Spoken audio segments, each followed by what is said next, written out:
सुबह की शुरुआत हो चुकी है और यहाँ पे चाय बन चुकी है और ब्रेड ऑमलेट बना के मैंने ध्रुव का दे चुका है और मैं अपने लिए बना रही हूँ पराठा। यहाँ पे देखिए गैस तवा चढ़ा चुका है और यहाँ पे देखिए चाय मेरी रेडी हो चुकी है। इसको चुस्की मार मार के ही हम पराठे बनाएंगे और इसमें है राजमा बनाएंगे, आज तोरी बनाएंगे, भिंडी बनाएंगे, नाना प्रकार की सब्ज़ी बनाएंगे। तो ना मैं कल गई थी पुरानी दिल्ली चोर बाज़ार देखने, पूरा एक्सप्लोर करने। तो मुझे तो वहाँ पे कुछ दिखा नहीं ऐसा जो इतना सस्ता हो, जो चोर बाज़ार से बोलते हैं कि ऐसे ही स्क्रैच के प्राइस में कुछ मिल जाए। नहीं, ऐसा नहीं दिखा। और जो थे ऐसे जो लग रहे थे कि हाँ ये मिलेगा, ये मिल रहा है बहुत सस्ते में, जैसे आईफोन वॉचेस वगैरह जैसे दिखने वाली मिलती है वहाँ पे कॉपी 650-600 की मिलती है। कहीं कहीं तो 950 1000 भी दे देंगे। पूरा मैंने एक्सप्लोर किया था। बाहर की तरफ थोड़ा कम प्राइस देते हैं जो शुरुआत होती है मार्केट की, अंदर की तरफ मार्केट के प्राइस बढ़ते ही रहते हैं। और फ़ोन भी चेक करे मैंने कि जो फ़ोन थे वन प्लस के नॉर्ड, वो 28,000 के तो मिल जाते हैं, वो 22,000 के मिल रहे हैं। तो उसमें फ़ायदा क्या है? और फिर चोर मार्केट से ही क्यों लेंगे? OLX से किसी डायरेक्ट बंदे से नहीं ले लेंगे ऐसे अगर लेना होगा तो। और लैपटॉप्स वगैरह ये सब मुझे तो सही नहीं लगा। मैं फिर गई लाजपत राय मार्केट, वहाँ पे एक थी इशिका इलेक्ट्रॉनिक्स करके, तो वहाँ से मैंने लिया है एक ट्राईपॉड 7 इंच का, 200 रुपये मिल गया, बहुत सही। और एक 10 इंच की रिंग लाइट ली 250 रुपये की। भाई जब लेना ही है तो नया ही ले लो, मतलब सही चीप प्राइस में। इतना पुराना लेके कोई वो नहीं, और ऊपर से वो वहाँ पे गारंटी थोड़ी दे रहे हैं कि रिपेयर करके देंगे कुछ ख़राब हो गया तो। अगर आप वहाँ पे कुछ ख़रीदना ही चाहते हैं, कपड़े ले सकते हैं, जूते भी ले सकते हैं। जहाँ पर जूते में भी मुझे इस बार मैंने जब ढंग से पूछा ना हर जगह, वो ऐसे दूर से तो 200 बोलते हैं, फिर पास में आके बोलते हैं कि अलग अलग प्राइस है सबके, और फिर आपको बताएंगे ये 600 का है। जो भी आप पूछोगे 600, 1000, 1500, अंदर जाओगे आप तो 1000-1500 से नीचे तो बोलते हैं। 2500 भी बोलते हैं। मैंने एक बार अंदर जहाँ पे बहुत ही अंदर जाके एक कचरा सा एरिया है वो, वहाँ पे बेचारे लोग लगा के बैठे थे, गंदे से गंदा जूता का भी 2500 स्टार्टिंग बता दे रहे थे। और उनको लगता है हम बेवकूफ़ बैठे। अरे क्वालिटी भी तो दिखती है ना। अगर तुम असली वाला भी बेच रहे हो आधे प्राइस पे, तो वो है ही असली तब भी मतलब जस्टिफाइड हो तो होगा प्राइस। पर इतने गंदे हो रखे थे, एक तो धूल से, कुछ जगह साफ़ थे तो पता चल रहा था। सोल की क्वालिटी देख के पता लग जाता है, मटेरियल छूने से पता चल जाता है कि असली है क्या है। इससे तो अच्छा 400-1500 के जो भी है रेड टेप के शूज़ आपको मिल जाएंगे अमेज़ॉन पे, बहुत अच्छे हैं, कंफर्टेबल है। वो वहीं से ही लेने का सोचा है मैंने। तो चलिए चाय पी लेते हैं, और पराठा बनाना मेरा भी रह रहा है, चाय ठंडी हो जाएगी इसके चक्कर में। तो चलिए मैं आपसे मिलती हूँ चाय पी के। यहाँ मैं कर रही हूँ राजमा की तैयारी। लहसुन, प्याज, अदरक और टमाटर और हरी मिर्ची सब काट के रेडी कर रही हूँ। इसके बाद फिर राजमा बनाऊँगी, चावल बनाऊँगी और फिर तोरी भी बनेगी। तो आपसे मिलते हैं खाने के प्रिपरेशन करने के बाद। तो गाइस हमारा खाना ऑलमोस्ट बन चुका है। अभी चावल बनाने हैं और राजमा बन गया है, भिंडी भी बन गई है और तुरई भी बन गई है। तो यहाँ भिंडी बन गई है, में है तोरी। तो गाइस जैसे मैंने आपको दिखाया सब कुछ बन के रेडी हो चुका है, बस चावल बनाने रह रहे हैं। तो मैं आपसे मिलती हूँ खाने पे, सब कुछ रेडी करके काम धाम निपटा के फिर मिलते हैं। आज कॉमेडी कंटेंट भी बनाने का थोड़ा सा इरादा है मेरा।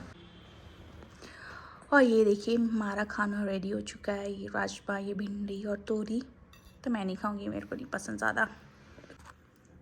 तो खाना खा लेते हैं दोस्तों।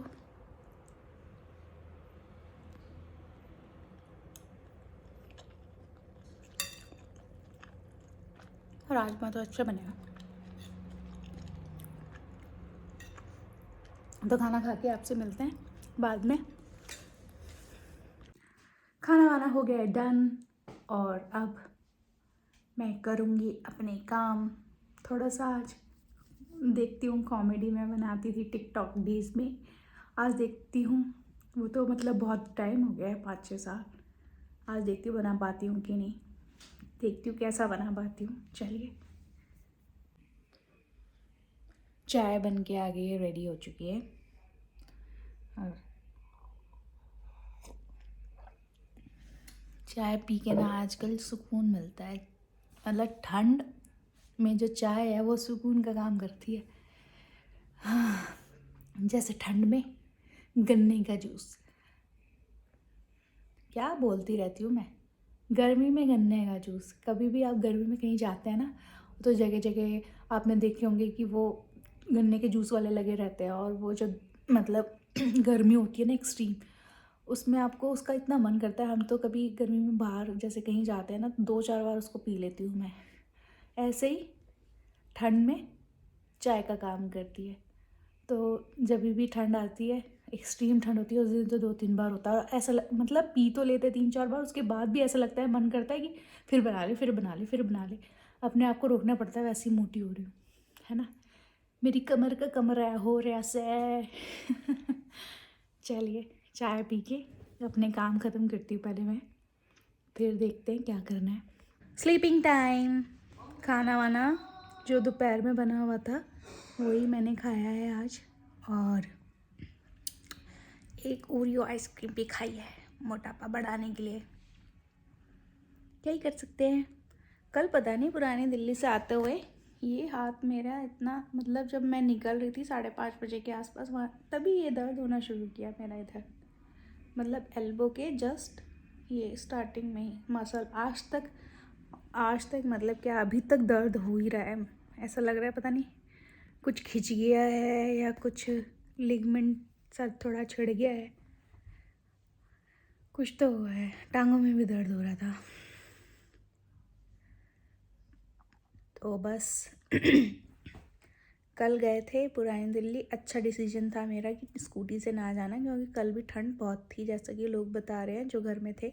हवा ववा भी चल रही थी, बट जैसे मैं मेट्रो से गई और फिर वहाँ पे मैं चलती रही ना, रुकी नहीं कहीं, तो मेरी बॉडी तो गर्म रही और मैं आ भी अच्छे से गई। इतना ठंडा मुझे फ़ील नहीं हुआ जितना अगर मैं स्कूटी से जाती तो फ़ील होता।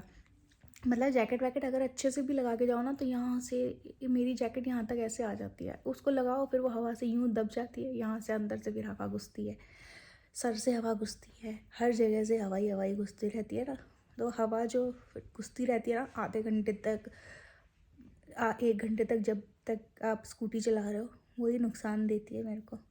और हाथ देखिए बिल्कुल काले हो गए स्कूटी चलाते चलाते। हाथों का कोई डिटैन होता था, हाथों का डिटैन करना होता मुझे। हाथों का पर कोई डिटैन है नहीं शायद, पूछना पड़ेगा। बहुत काले हो गए मेरे हाथ। तो बस कल का दिन अच्छा रहा, अच्छे से एक्सप्लोर किया, समझ आई, एक समझ बनाई है मैंने कि क्या चीज़ वहाँ पे अच्छी मिलती है या नहीं मिलती है, और कहाँ से क्या चीज़ है। पहले तो मुझे यही, कल मैं चावड़ी बाज़ार उतर गई सीधा, और मुझे कल ही पता चला कि इसके अंदर चावड़ी बाज़ार जो है अलग से, मतलब अगर आपको पुरानी दिल्ली जाना हो तो बहुत सारे स्टेशन है वैसे तो, पर येलो लाइन से जा रहे हैं तो लाइन से आपको मिलेंगे चावड़ी बाज़ार, चांदनी चौक, एक के बाद एक।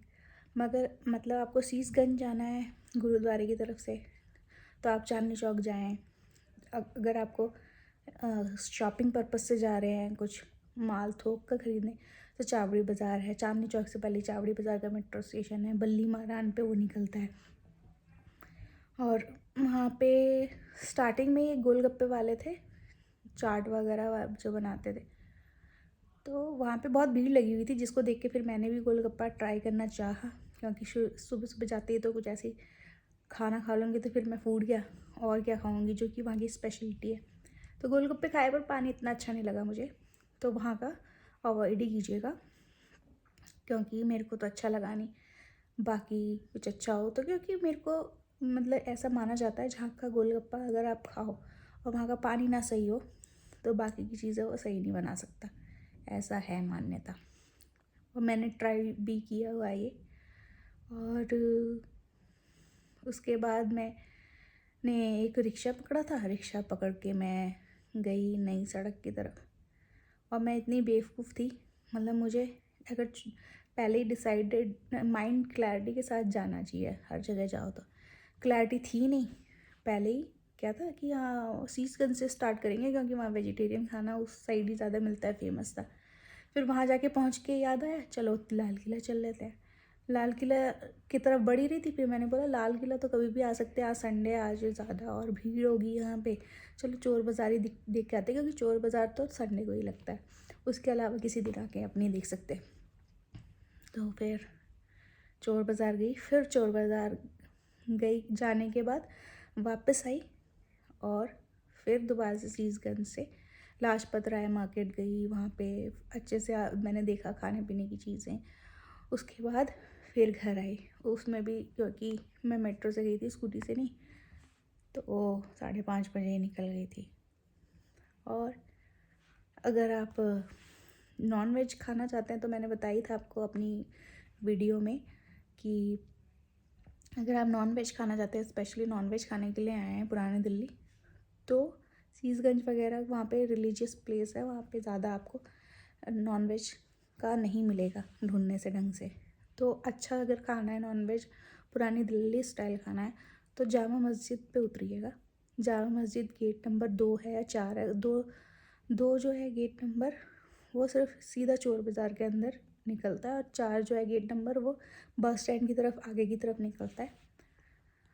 तो वहाँ से आगे जामा मस्जिद की तरफ जाके आप लेफ़्ट ले सकते हैं, शॉर्टकट है वहाँ से। कुरैशी कबाब है, करीम है, फेमस है, जो कि अल जवाहर है, नॉन वेज के लाइन से भरे हुए हैं वहाँ पे। मीना बाज़ार से निकल सकते हैं, या फिर अगर आपको गेट नंबर 4 से उतर के और उस साइड जाएंगे, लाल किले की तरफ ना जाके पीछे की तरफ जाएंगे, वहाँ पे भी एक गली है, वहाँ से सीधा जा सकते हैं, अपना नॉन वेज फूड ट्रेल कर सकते हैं। तो इतना नॉलेज हो चुकी है 2-3 बार जाके, और अभी भी मैंने कुछ कुछ हिस्से पुराने दिल्ली के नहीं एक्सप्लोर किए हैं, जैसे फतेहपुरी का साइड हो गया। बल्ली मारान में मैं उतरी ज़रूर थी, पर मैंने एक्सप्लोर नहीं किया वहाँ पे क्या चीज़ें मिलते हैं। तो यही है अपडेट। तो अगर आपको कहीं जाना है, पुरानी दिल्ली जाना है, और हाँ, लाजपत राय मार्केट में इलेक्ट्रॉनिक्स की अच्छी खासी चीज़ें मिल जाती है आपको सही रेट पे। तो लाजपत नगर मार्केट ट्राई कीजिएगा अगर आप इलेक्ट्रॉनिक्स के लिए जाना चाहते हैं वहाँ पे। और कपड़े वगैरह के लिए तो चावड़ी बाज़ार है या दरीपा है उधर उस साइड पे, वहाँ जा सकते हैं। खाने पीने के लिए जाना है आपको वेजिटेरियन के लिए, तो सीसगंज गुरुद्वारे के आसपास ही आपको फेमस स्पॉट्स मिल जाएंगे, जैसे कि है रबड़ी फलूदा है, और ब्रेड पकौड़ा है, समोसा है, कचौड़ी मेन है वहाँ की, जो पुरानी दिल्ली की अलग मिलेगी आपको, वो है हाँ कचौड़ी सब्ज़ी, और ये कांजी वड़ा और दही बल्ला, जो चाट टाइप होती है वो चीज़ मिलेंगी। तो वो उस साइड अच्छी मिलती है। तो एक बालाजी फूड सेंटर हो गया, और जैन फूड, जैन एक है करके, पूरा नाम नहीं पता, जैन फूड समथिंग है, उनके वहाँ पे कुल्फ़ी फ़लूदा के लिए भी लाइनें लगी होती हैं, और उन खाने के लिए भी लाइनें लगी होती हैं। और मैंने वहाँ से खाई थी कचौड़ी सब्ज़ी, तो वो भी बहुत अच्छा होता है, मेरे को तो अच्छा लगा था बहुत। और उस जैन फूड सेंटर से जस्ट पीछे की तरफ है, उसका नाम मेरे को अभी याद नहीं आ रहा, मैं डाल दूँगी पर डिस्क्रिप्शन में। वो है देसी घी के जलेबी बनाते हैं वो, तो वो तोल के देते हैं 120 रुपये की समथिंग एक जलेबी देंगे, और रबड़ी तोल के देंगे वो आपको, और इतनी टेस्टी होती है ना वो जलेबी, एक बंदा नहीं खा सकता, पर उसको मैंने तो ठूस ठूस के खाया था, बहुत ही टेस्टी चीज़ होती है। मतलब इतनी फिलिंग होती है ना वो, इतनी सी चीज़ होती है, एक जलेबी इतनी बड़ी सी मोटी सी, इतनी बड़ी होगी वो जलेबी, और उसमें रबड़ी होती है, आप अकेले खा ही नहीं सकते।